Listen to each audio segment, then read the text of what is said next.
Perkenalkan, nama saya Muhammad Farizi dengan NIM F551240008. Halo semuanya, pernahkah aplikasi yang sedang Anda kembangkan tiba-tiba hang total, layar membeku, loading berputar tanpa henti, tidak ada pesan error di konsol, tapi sistem benar-benar lumpuh? Dalam dunia ilmu komputer dan arsitektur sistem operasi, sang pembunuh ini dikenal dengan nama deadlock. Deadlock bukan sekedar bug biasa, ini adalah kondisi kebuntuan mutlak. Sebuah situasi tragis di mana sekumpulan proses terhenti secara permanen karena mereka saling menyandra sumber daya yang saling mereka butuhkan. Untuk memecahkan misteri ini, mari kita bedah 4 kondisi utama yang memicu terjadinya deadlock, membandingkan analogi dunia nyata dengan apa yang sebenarnya terjadi di dalam core CPU kamu. Kondisi pertama adalah mutual exclusion. Sebagai analogi sederhana, bayangkan sebuah bilik toilet umum.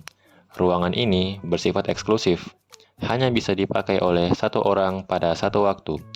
Jika ada orang di dalam, siapapun yang antri harus menahan diri dan menunggu di luar. Ruangan ini tidak bisa dibagi atau diakses bersamaan. Di level sistem operasi, konsep ini diterapkan pada sumber daya hardware maupun software yang bersifat non-shareable. Misalnya, Anda memiliki program yang sedang aktif menulis log sistem ke sebuah file. Jika ada proses lain yang tiba-tiba mencoba menyala untuk menulis error di file yang sama, sistem operasi akan memblokirnya dengan mekanisme log atau mutex. Akses ditolak secara eksklusif agar data tidak korup atau tumpang tindih. Kondisi yang kedua adalah hold and wait. Di dunia nyata, bayangkan dua pegawai kantor.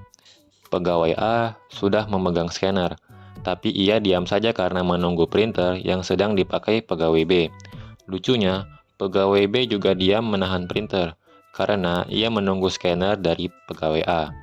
Keduanya egois, menahan apa yang mereka punya sambil menunggu hak milik orang lain. Secara teknis, di dalam sistem operasi, ini adalah skenario klasik perebutan perangkat input-output atau sistem file. Bayangkan proses A, misalnya program backup data, telah diberikan hak akses eksklusif ke sebuah drive penyimpanan USB dan bersiap membaca sebuah file log system untuk disalin. Di milidetik yang sama, proses B, misalnya program antivirus, sedang menahan file log tersebut untuk dipindai dan mencoba meminta akses ke drive USB yang sama. Karena tidak ada proses yang mau melepaskan resource pertamanya sebelum tugasnya selesai, OS tidak bisa melanjutkan keduanya, dan sistem pun terhenti di tengah jalan. Kondisi yang ketiga adalah no preemption. Jika Anda berada di laundry coin dan mesin sedang berputar mencuci pakaian orang lain, Anda tidak bisa meretas pintu mesinnya dan menarik baju tersebut secara paksa di tengah jalan.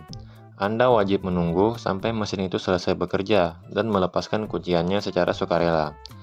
Begitu pula di dalam komputer, terutama saat mengelola keterbatasan perangkat keras. Misalnya laptop dengan RAM 8 GB. Saat sebuah proses utama mengalokasikan blok memori secara masif, misalnya untuk merender UI sebuah aplikasi mobile yang kompleks, sistem operasi tidak memiliki wewenang mencabut alokasi RAM tersebut secara paksa untuk diberikan ke proses background lain. Memaksa mencabut memori akan menyebabkan kernel panic atau crash fatal.